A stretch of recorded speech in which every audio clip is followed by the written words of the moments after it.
Hello viewers, welcome to GB Educator. This is your educator Gami Pogo. So in our previous video we have discussed about the male reproductive system and female reproductive system. In today's video we will discuss about the gametogenesis. Okay.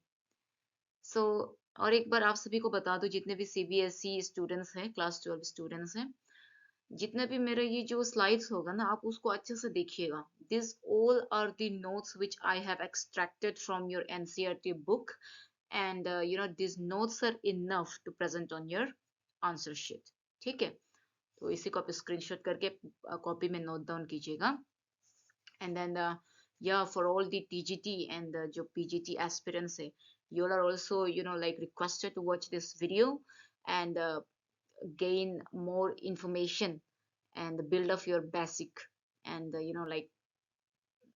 उसको क्या बोलते हैं revision कर सकते हो through this videos है ना सो चलिए बढ़ते हैं हमारे टॉपिक की ओर that is the gametogenesis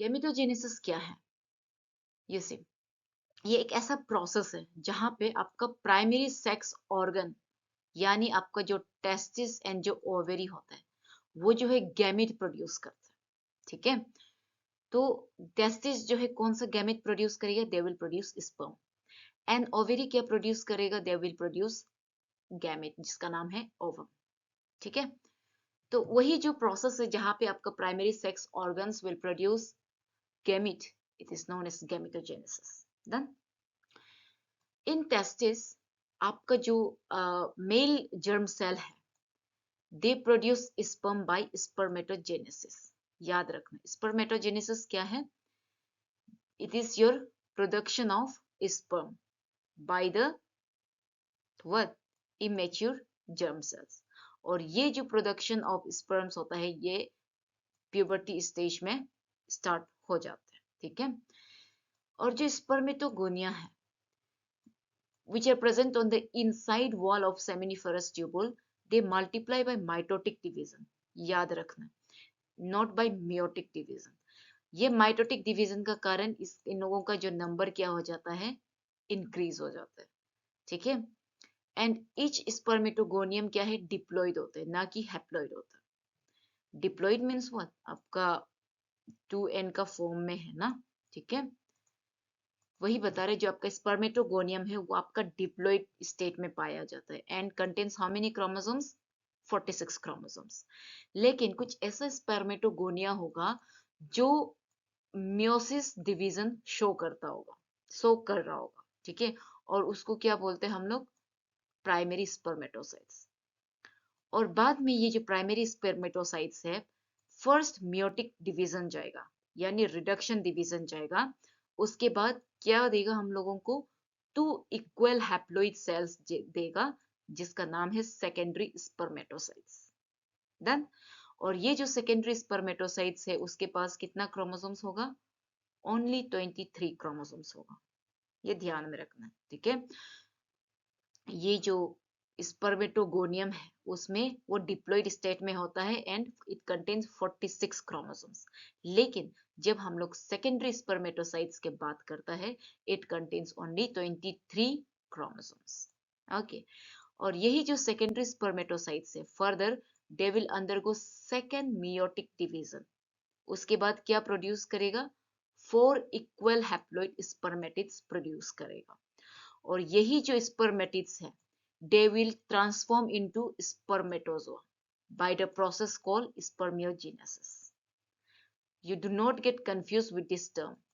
spermiogenesis and spermatogenesis spermiogenesis में आपका जो स्पर्मेटिड्स है it is getting transformed into spermatozoa ठीक है एंड जो स्पर्मेटोजेनेसिस है यहाँ पे आपका स्पर्म का प्रोडक्शन किया जा रहा है by the immature male germ cells then फिर देखिए आफ्टर स्पर्मियोजेनेसिस यानी after the transformation of spermatids into spermatozoa जो आपका स्पर्म का जो हेड होता है ठीक है जो हेड्स होता है they are embedded in the Sertoli cells ये सर्टोरी सेल्स का फंक्शन क्या था to provide nutrition to the male germ cells, है ना। उसके बाद फाइनली जो आपका स्पर्म होता है, it is released from the seminiferous tubules by the process called spermiation. Again another important term, spermiation क्या है? It is your what, release of the sperm from the seminiferous tubules, ठीक है। देखिए यहाँ पे एट प्यूबर्टी आपका जो spermatogonia होते हैं वो स्टार्ट होते हैं। देखिए स्पर्मेटोगोनिया जो है आपका माइटोसिस डिवीजन करके बाद में प्राइमरी स्पर्मेटोसाइट्स प्रोड्यूस करता है, और यही जो प्राइमरी स्पर्मेटोसाइट्स है it will complete it's first meiotic division यानी रिडक्शन डिवीजन जाएगा, उसके बाद सेकेंडरी स्पर्मेटोसाइट्स प्रोड्यूस करेगा। फिर से ये जो सेकेंडरी स्पर्मेटोसाइट्स है it will again undergo second meiotic division, उसके बाद स्पर्मेटिड्स प्रोड्यूस करेगा, यानी 4 हैप्लॉइड स्पर्मेटिड्स प्रोड्यूस करते हैं, है ना।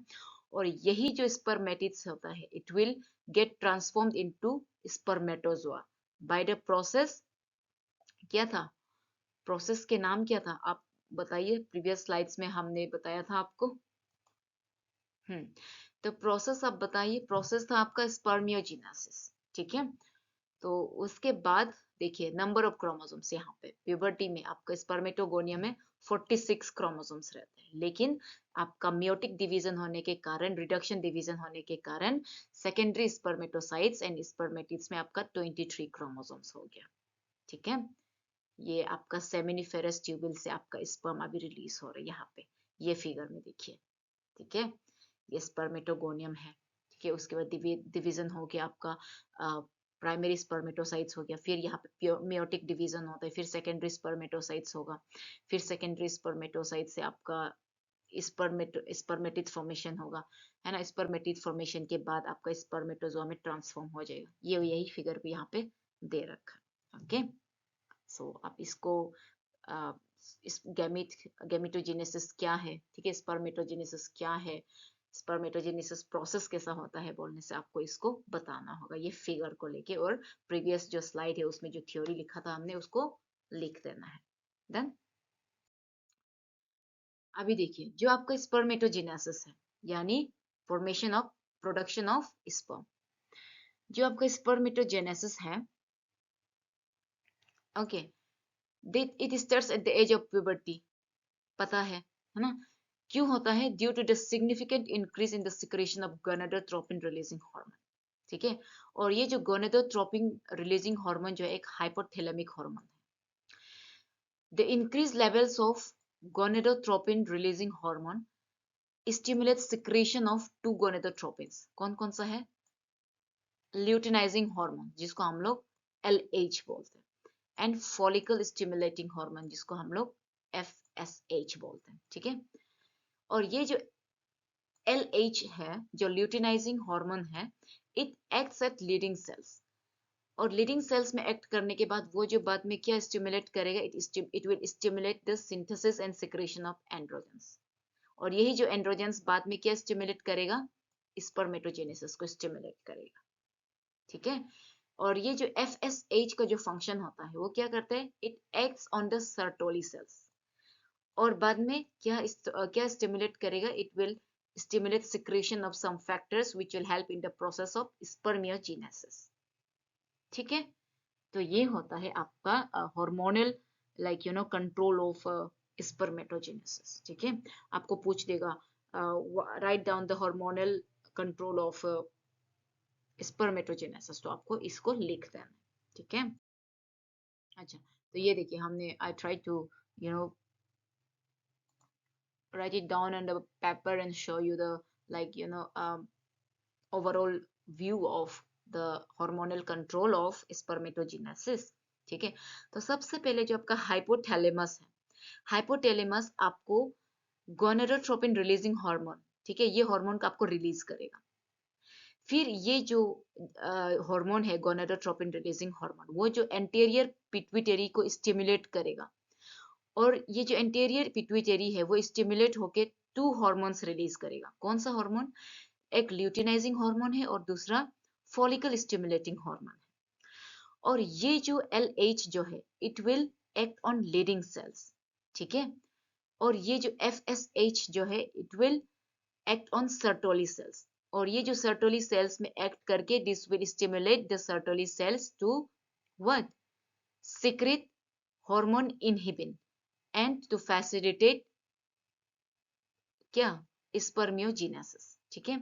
एंड जो लीडिंग सेल्स जो है बाद में इट विल सिक्रेट एंड्रोजन, ठीक है, एंड्रोजन हार्मोन, और यही जो एंड्रोजन बाद में आपको क्या में हेल्प करता है, स्पर्मेटोजेनेसिस में हेल्प करता है, ठीक है। So this is the hormonal control of spermatogenesis. आप इसको सुंदर से प्रेजेंट कर सकता है, इसको ऐसे लाइक फ्लो चार्ट में बना के आप जो प्रीवियस जो स्लाइड्स है उसको स्क्रीनशॉट मार के नोट्स बनाओ, उसके बाद एग्जाम में उसी को आप छाप दीजिए, ठीक है।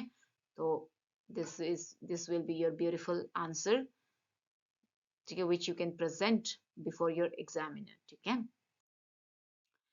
ना जब आपको स्पर्म का स्ट्रक्चर का बात करते हैं, आपको पूछ देगा describe the structure of sperm with suitable diagram, ठीक है। तो सबसे पहले तो स्पर्म का जब हम लोग स्ट्रक्चर का बात करता है, वो एक माइक्रोस्कोपिक स्ट्रक्चर है, यानी आप उसको नेकेड आइज से नहीं देख सकते, and it is compose of head, neck, middle piece and a tail, और उसमें आपका एक प्लाज्मा मेम्ब्रेन होता है which envelops the whole body of sperm, ठीक है। एंड जो स्पर्म का जो हेड होता है it contains elongated haploid nucleus, very important, ठीक है। डिप्लॉइड न्यूक्लियस नहीं होता है उसमें, हैप्लॉइड न्यूक्लियस प्रेजेंस होता है, कहाँ में, आपका स्पर्म का हेड में। एंड जो स्पर्म का जो इंटीरियर पोर्शन जो होता है it is covered by a cap like structure जिसको हम लोग एक्रोजोम बोलते हैं, ठीक है। वो इंटीरियर पोर्शन में लाई करते हैं, ठीक है, ये याद रखना है आपको। एंड जो आपका मिडिल पीस जो होता है उसमें आपका न्यूमेरियस माइटोकॉन्ड्रिया प्रेजेंस रहता है, और ये माइटोकॉन्ड्रिया क्या काम करता है, they produce energy for the movement of tail, और ये यही तेल का वजह से ही तो आपका स्पर्म का मोटिलिटी होता है, एंड यही जो मोटिलिटी होता है स्पर्म का it is essential for fertilisation, ठीक है। तो ऐसा चीज को आपको रिलेट करके पढ़ना होता है, ठीक है। एंड देन ह्यूमन मेल जो है it ejaculates about 200 to 20 million sperms during coitus, अरे बाप रे, देखो, of which for normal fertility at least 60% sperms must have normal shape and size, and at least 40% of them must show vigorous motility, ठीक है। तो जब coitus होता है, ठीक है, जब कोइटस होता है, जब कोइटस होता है आपका जो मेल जो है दे इजैकुलेट्स अबाउट 200 to 300 मिलियन स्पर्म्स, लेकिन उसमें से भी आपका नॉर्मल फर्टिलिटी के लिए 60% ऑफ स्पर्म्स को आपको उसका नॉर्मल शेप एंड साइज होना पड़ेगा, और at least 40% of them must show motility, ठीक है।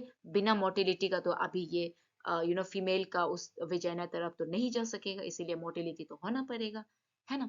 तो वो बात बता रहे यहाँ पे। एंड जो स्पर्म होता है is release from the seminiferous tubules are transported by accessory ducts. अभी याद कीजिए एक्सेसरी डक्ट्स में क्या क्या आता था, ठीक है। एक्सेसरी डक्ट्स में आता था आपका एपिडिडाइमिस, वास डिफरेंस, ठीक है, एंड जो सेमिनल वेसिकल्स एंड जो प्रोस्टेट था, this are your accessory glands, है ना। This all are essential for maturation and motility of sperms, ठीक है। और जो आपको सेमिनल प्लाज्मा होता है along with sperm constitute the semen, ठीक है। आपको एग्जाम में पूछ देगा सेमेन में क्या क्या कॉम्पोजिशन होता है, तो आपको सेमिनल प्लाज्मा एंड स्पर्म ये दोनों का कॉम्पोजिशन आपको सेमेन देता है, ठीक है। और जो function of male sex accessory ducts and glands होता है, this are maintained by testicular hormones जिसका नाम है एंड्रोजन। देन वही है जो सेक्स एक्सेसरी डक्ट्स और जो ग्लैंड्स होता है उसका जो फंक्शंस होता है उसको कौन मेंटेन करता है, आपका एंड्रोजन मेंटेन करता है, okay. So this is the structure of your sperm, ये देखिए, ये स्ट्रक्चर, ये स्पर्म का टेल है जो कि मोटिलिटी देता है, और ये स्पर्म का मिडिल पीस है जिसमें आपको माइटोकॉन्ड्रिया दिखेगा जो कि एनर्जी सोर्स होता है फॉर, जो कि एनर्जी प्रोड्यूस करता है ना, for the motility of the sperm. ठीक है, और यहाँ पे आपका नेक है and this is your head of sperm. इसका इंटीरियर पोर्शन में आपको ये दिखेगा एक्रोसोम, और ये आपका प्लाज्मा मेम्ब्रेन जो कि एनवेलप करता है आपका स्पर्म को। एंड देन न्यूक्लियस यहाँ पे रहता है, देखिए हैप्लॉइड न्यूक्लियस रहता है, ठीक है, इन द हेड। ठीक है, तो this is your structure of sperm. इसको सुंदर से डायग्राम बना के आपको पेपर में प्रेजेंट करना होता है। ठीक है, और हम लोगों का भी नेक्स्ट टॉपिक है oogenesis। ठीक है, oogenesis क्या है? ये भी एक प्रोसेस है। ठीक है, ये भी एक प्रोसेस है। जैसे हमने बताया था द फॉर्मेशन ऑफ मैच्योर जो मेल गैमिट है उसको हम लोग स्पर्मेटोजेनेसिस के नाम से जानते हैं। तो उसी तरह जो प्रोसेस है for the formation of mature female gamete उसको हम लोग oogenesis बोलते हैं। ठीक है, एंड ये जो oogenesis जो प्रोसेस है it is initiated during the embryonic development stage. ठीक है, when couple of million gamete mother cells, जिसको हम लोग oogonia बोलते हैं, are formed within each fetal ovary. No more oogonia are formed and added after birth. These cells start division and enter into prophase 1 of the meiotic division and get temporarily arrested at that stage, called primary oocytes. कहने का मतलब है, आप देखो ये paragraph को आप थोड़ा समझने का कोशिश कीजिएगा। ठीक है, सबसे पहले तो जो oogenesis है ये हम लोगों का एम्ब्रियोनिक डेवलपमेंट स्टेज में ही मतलब इसका फॉर्मेशन इनिशिएशन स्टार्ट हो जाता है। और ये कहाँ से फॉर्मेशन होता है? From the oogonia। ये जो oogenesis का जो इनिशियल जो स्टेज है उसको वो जो oogonia से स्टार्ट होता है। oogonia क्या है? It is the gamete mother cell. ठीक है, और ऐसे बोलता है कि जो oogonia है they are formed within fetal ovary. ठीक है, मतलब फिटस का जो ओवेरी होते हैं उसके अंदर में आपका oogonia का फॉर्मेशन होता है। And after birth no more oogonia are formed. ठीक है, after birth no more oogonia are formed. ठीक है, यहाँ पे जबकि क्लियरली बता रहे during the embryonic development only, मतलब आपका इनिशिएशन स्टार्ट होता है oogenesis का। ठीक है, ये बात आपको ध्यान में रखना है। आफ्टर बर्थ आपका बच्चा में, लड़की फीमेल बॉडी में no more oogonia are formed ना। और ये जो oogonia का जो सेल होता है दे स्टार्ट सेल डिवीजन। उसके बाद सेल डिवीजन करते करते वो कौन सा स्टेज में पहुंच जाता है? Prophase 1 of the meiotic division में पहुंच जाता है। और ये प्रोफेज 1 मियोटिक डिवीजन में क्या होता है? यहाँ पे जो आपका डीएनए एंड जो प्रोटीन होते हैं उन लोग जो मतलब एक क्रोमेटिन कंडेंस क्रोमेटिन ना, क्रोमेटिन के फॉर्म में मतलब कंडेंस हो जाते हैं टू फॉर्म क्रोमोसोम्स। ठीक है, तो ये स्टेज जो यहाँ पे प्रोफेज 1 में चल रहा होता है। एंड बाद में जो सेल जो डिवाइड होके प्रोफेज 1 में घुस गया, जब कंडेंस होने लग गया क्रोमेटिन जो, उसके बाद क्रोमोसोम्स फॉर्मेशन के लिए मतलब रेडी हो रहे, तब ये स्टेज को हम लोग क्या बोलेगा? प्राइमरी oocytes बोलेगा। ठीक है, और यही जो प्राइमरी oocytes है बाद में they will get surrounded by a layer of granulosa cells, जिस granulosa cells and is called a primary follicles. Primary follicles कब कहलाएगा? Follicles means what? ये फॉलिकल का मतलब है मतलब एक स्मॉल सेक्रेटरी कैविटी होते हैं। ठीक है, एक छोटा सा कैविटी होता है जिससे आपका कुछ सीक्रेट हो रहा होता है। ओके, से स्मॉल सेक्रेटरी कैविटी आप बोल सकते हैं। प्राइमरी मीन्स वो सबसे पहले फॉर्मेशन करना है ना।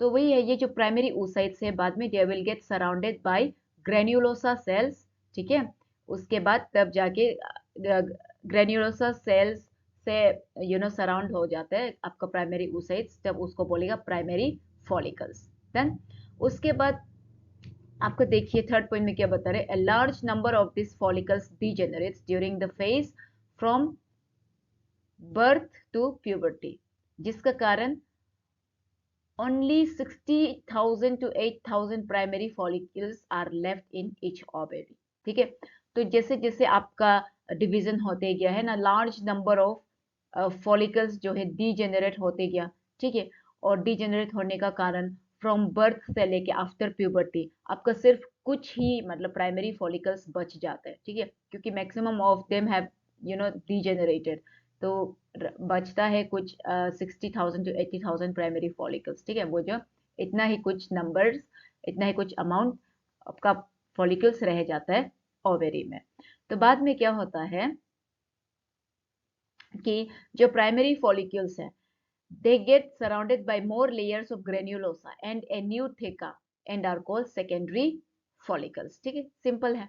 और यही जो प्राइमरी फॉलिकल्स है, ये बाद में कुछ और ज्यादा मतलब मोर लेयर्स ऑफ ग्रेन्युलोसा सेल्स से मतलब सराउंड हो जाता है, एंड बाद में एक नया थेका बनते हैं जिसको हम लोग सेकेंडरी फॉलिकल्स बोलते हैं, ठीक है। थेका मतलब क्या है? ओवेरियन फॉलिकल का थेका का मतलब ये, मतलब वही है, एनवेलप ऑफ कनेक्टिव टिश्यू ना, envelope of connective tissue surrounding the granulosa cells. Done. तो अभी यहाँ पे देखिए, अगेन यहाँ पे क्या बता रहे, the secondary follicle soon transforms into tertiary follicle which is characterised by a fluid filled cavity called antrum. तो आपको पूछ देगा ये जो फ्लूइड फील्ड कैविटी जिसको हम लोग एंथ्रम बोलते हैं, ये किसका कैरेक्टरिस्टिक है? क्या वो प्राइमरी फॉलिकल का है, क्या वो सेकेंडरी फॉलिकल का है, क्या वो टर्शियरी फॉलिकल का है? Then you have to remember वो टर्शियरी फॉलिकल का कैरेक्टरिस्टिक है, ठीक है। तो ये आपको याद रखना है। And the theca layer is organised into an inner theca interna and an outer. ये देखिए जो थेका लेयर होता है, ठीक है, उसका उगोनिया का ना, तो जो थेका लेयर होता है वो दो लेयर होता है, इनर को जिसको हम लोग थेका इंटरना बोलते हैं, एंड जो आउटर लेयर होता है उसको हम लोग क्या बोलते हैं? थेका एक्सटर्ना बोलते हैं, एक्सटर्ना ना। एट दिस स्टेज आपका जो प्राइमरी oocytes होता है with in the tertiary follicle, they grows in size and completes it's first meiotic division, ठीक है। अपना पहला मियोटिक डिवीजन कंप्लीट कर जाता है। Meiotic means what? आपका नंबर ऑफ क्रोमोसोम्स रिड्यूस हो जा रहा है, मतलब हाफ हो जा रहा है यहाँ पे, ठीक है। It is an unequal division resulting in the formation of a large haploid secondary oocytes and a tiny first polar body, ठीक है। तो ये जो फर्स्ट मियोटिक डिवीजन जो है, ये इसको अनइक्वल डिवीजन माना जाता है। क्यों? क्योंकि ये जो एक लार्ज हैप्लॉइड सेकेंडरी oocytes देता है, और क्या देता है? एक छोटा सा फर्स्ट पोलर बॉडी देता है, ठीक है। और यही यही जो सेकेंडरी जो oocytes है, इन लोग जो है रिटेन करता है bulk of the nutrient rich cytoplasm of the primary oocytes, ठीक है। मतलब जितना भी प्राइमरी oocytes का जो न्यूट्रिएंट्स होता है उसको सेकेंडरी oocytes जो है रिटेन करते हैं। एंड देन जो टर्शियरी फॉलिकल है, it further changes into mature follicle जिसको हम लोग ग्राफियन फॉलिकल से जाना जाता है, ठीक है। और यही जो सेकेंडरी oocytes है, they form a new membrane जिसको जोना पेल्यूसिडा बोलते हैं। अब याद है आपको पढ़ाया था जब ओबम और जब हम लोग ओबम और स्पर्म का फ्यूजन को देखा था, तो उसमें एक ओबम का एक लेयर होता है जोना पेल्यूसिडा, ठीक है। तो यही जो सेकेंडरी oocytes होता है, this forms the membrane zona pellucida. और ये जो ग्राफियन फॉलिकल है now ruptures to release the secondary oocytes from the ovary by the process called ovulation. Ovulation क्या है? Ovulation is the production of ovum, ठीक है। तो वही है जो ग्राफियन फॉलिकल है, यानी जो मैच्योर फॉलिकल है, उन लोग अभी फट जाएगा, उन लोग अभी रप्चर कर जाएगा, और उसके अंदर में जो सेकेंडरी oocytes था उसको अभी वो रिलीज कर देगा, ठीक है। और यही जो रिलीज है, देखिए यहाँ पे अच्छे से सेंटेंस को आप पढ़िएगा, ठीक है, relate with the sentence. The Graafian follicle now ruptures to release the secondary oocytes from the ovary by the process called ovulation, ठीक है। तो वही है। ये देखिए, दिस इज अ फिगर, ये हो गया आपका फिगर ऑफ oogenesis, ठीक है।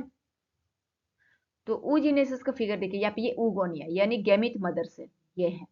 उसके बाद वो माइटोसिस डिफरेंशिएशन जाएगा, उसके बाद प्राइमरी oocyte देगा, एंड यही जो प्राइमरी oocytes है ना, यही जो प्राइमरी oocytes है, इन लोग फर्स्ट मियोटिक डिवीजन कंप्लीट करके सेकेंडरी oocytes देगा, ठीक है। और यही जो सेकेंडरी oocytes है वो बाद में क्या रिलीज करेगा? ओवम रिलीज करेगा। प्रोसेस का नाम क्या था? ओव्यूलेशन, ठीक है। सेकेंडरी oocyte कौन रिलीज करता है? ग्राफियन फॉलिकल ना। तो ये है, ठीक है, ये देखिए यहाँ पे। एंड देन ब्लड वेसल्स देख सकते हैं यहाँ पे, देखिए प्राइमरी फॉलिकल, ये आपका ओवेरी है, ठीक है, ओवेरी के अंदर में ये देखिए ओवेरी से अभी ओवम रिलीज हो रहा है ना, ओवम रिलीज हो रहा है, यहाँ पे देखो ब्लड वेसल्स है यहाँ पे, ये प्राइमरी फॉलिकल, ठीक है। उसके बाद यहाँ पे टर्शियरी फॉलिकल सोइंग एंथ्रम, ठीक है, एंथ्रम जो क्या है फ्लूइड फील्ड सेक होता है, ठीक है। और ये किसका कैरेक्टरिस्टिक था हम लोगों का? टर्शियरी फॉलिकल का। और ये आपका ग्राफियन फॉलिकल एकदम मैच्योर वाला फॉलिकल हो गया। और धीरे धीरे ये ग्राफियन फॉलिकल क्या कर जा रहा है? सेकेंडरी oocyte रिलीज कर जा रहा है। और ये जो सेकेंडरी oocytes आपका क्या रिलीज कर जाएगा? ओवम रिलीज कर देगा। और यही जो प्रोसेस होता है रिलीज ऑफ ओवम, उसको ओव्यूलेशन कहलाता है, ठीक है। This was all about oogenesis। अच्छा, so this is a hormonal control of oogenesis। ये oogenesis आपको एग्जाम में पूछ सकता है, डिस्क्राइब या फिर illustrate the hormonal control of oogenesis process, ठीक है। तो सबसे पहले तो हम लोगों का जो हाइपोथैलेमस है, वो जो है आपका एक हार्मोन रिलीज करता है जिसका नाम है गोनाडोट्रोपिन रिलीजिंग हार्मोन। और जैसे आपका ये हार्मोन रिलीज होगा, this stimulates the anterior pituitary to release two hormones. एक होता है आपका FSH और दूसरा होता है LH, ठीक है। FSH stands for follicle stimulating hormone, LH stands for luteinizing hormone। और ये जो FSH किसके ऊपर एक्ट करते हैं? It act upon ovarian follicles, ठीक है। ओवेरियन फॉलिकल्स एंड कॉर्पस लेटियम, ये दोनों अभी ओवेरी के अंदर में है। तो ये जो FSH है ये ओवेरियन फॉलिकल के ऊपर एक्ट करेगा। और ये जो LH जो है हार्मोन जो है, it will act upon corpus luteum, ठीक है। और जैसे आपका ओवेरियन फॉलिकल के ऊपर FSH एक्ट किया है, वो जो एक हार्मोन फिर प्रोड्यूस करेगा आपका ओवेरियन फॉलिकल, क्या उसका नाम होगा एस्ट्रोजन, ठीक है। और यही जो एस्ट्रोजन है आपका यूटेरस एंड अदर ऑर्गन्स में चला जाता है, ठीक है। एंड देन कॉर्पस ल्यूटियम का जो ये जो ल्यूटिनाइजिंग हार्मोन जो है, it acts upon corpus luteum, हम लोगों को पता है। और जैसे वो इसके ऊपर एक्ट करेगा, this corpus luteum will release two hormone, both oestrogen and progesterone, ठीक है। याद रखिए, वेरी इंपॉर्टेंट, कॉर्पस ल्यूटियम जो है आपको एस्ट्रोजन एंड प्रोजेस्टेरॉन रिलीज करते हैं, बट ओवेरियन फॉलिकल्स आपको सिर्फ एस्ट्रोजन देते हैं, ठीक है। तो वही है, this is the hormonal control of oogenesis, ठीक है। Okay, so this is a very beautiful slides. You can take beautiful notes out of here. This points are enough to present in your answer sheet, ठीक है। Specially जब आप written exam देगा ना, PGT का, TGT का, या फिर लाइक CBSE एग्जाम्स में ना, तो ये डिफरेंस आपको इनकेस पूछ लेगा तो आपको इसको सुंदर से लिस्ट आउट कर देना। देखिए स्पर्मेटोजेनेसिस एंड oogenesis में डिफरेंस क्या है। स्पर्मेटोजेनेसिस में आपका डिफरेंस देखिए, this occurs in seminiferous tubules, ठीक है। ये कहाँ में अकर होता है? स्पर्मेटोजेनेसिस कहाँ अकर होता है? सेमिनिफेरस ट्यूबल्स में अकर्स होता है इन टेस्टिस ऑफ मेल्स। लेकिन oogenesis इधर कहाँ अकर होता है? In the ovaries of females. Spermatogenesis it begins only at puberty, but ये जो oogenesis है it begins before the birth in the fetus, ठीक है। ऊम्ब में ही, मतलब जैसे आपका जैसे व्हेन लाइक जब आपका प्रेगनेंसी स्टार्ट हो जाता है, ठीक है, तो उसमें मतलब आप उसमें ही आपका oogenesis का बिगिनिंग इनिशिएशन स्टार्ट हो रहा होता है, ठीक है। लेकिन जो स्पर्मेटोजेनेसिस है वो आपका प्यूबर्टी का स्टेज में ही बिगिन होता है। This is a difference and very important one. And after maturity जो स्पर्मेटोजेनेसिस का जो प्रोसेस होता है, it is the continuous process and occurs all the time. बुढ़ापा में भी आपको देखिएगा स्पर्मेटोजेनेसिस का प्रोसेस, ठीक है। लेकिन जो oogenesis है ये आपका डिसकंटिन्यूअस प्रोसेस है। क्यों? क्योंकि only one egg matures in about 28 days, ठीक है, तभी तो जाके मेंस्ट्रुएशन होता है। Okay, and then 4 spermatids are formed from one primary spermatocytes, very important। one primary spermatocyte से कितना spermatids बनता है आपका? यहाँ पे 4 spermatids बनता है। लेकिन यहाँ पे 1 ovum सिर्फ फॉर्म होता है फ्रॉम 1 प्राइमरी oocytes, ठीक है। 1 प्राइमरी oocytes से कितना ओवम फॉर्म होता है? ओनली वन ओवम, लेकिन वन प्राइमरी स्पर्मेटोसाइट से कितना स्पर्मेटिड्स फॉर्म होता है, 4 स्पर्मेटिड्स। एंड देन यहाँ पे जो डिवीजन होता है स्पर्मेटोजेनेसिस वो इक्वल होता है, एंड जो साइटोप्लाज्मिक जो डिवीजन होता है ड्यूरिंग मियोसिस 1 एंड मियोसिस 2, ठीक है।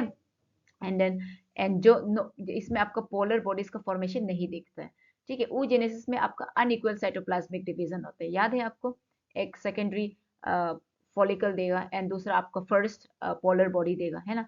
यहाँ पे देखिए फॉर्मेशन ऑफ पोलर बॉडी यहाँ पे दिया जाता था। And then all stages are completed and sperms are formed in the testis only, ठीक है। जो भी स्पर्म्स होता है वो सिर्फ टेस्टिस में ही फॉर्म होता है।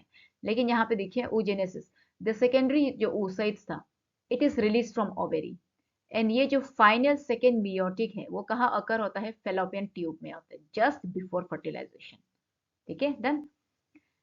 और फर्टिलाइजेशन कब होता है आपका, जब आपका स्पर्म एंड ओवम मीट करेगा ना, तब फर्टिलाइजेशन होगा, ठीक है।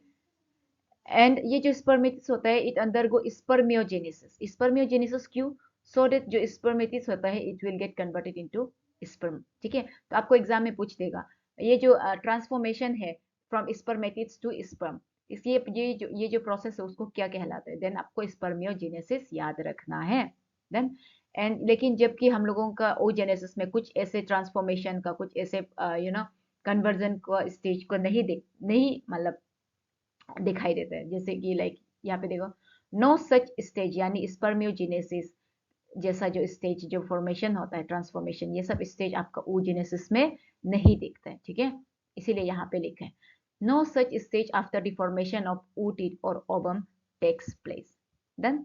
तो ये है आपका सुंदर सा difference, major difference between the spermatogenesis and oogenesis। So thank you for watching.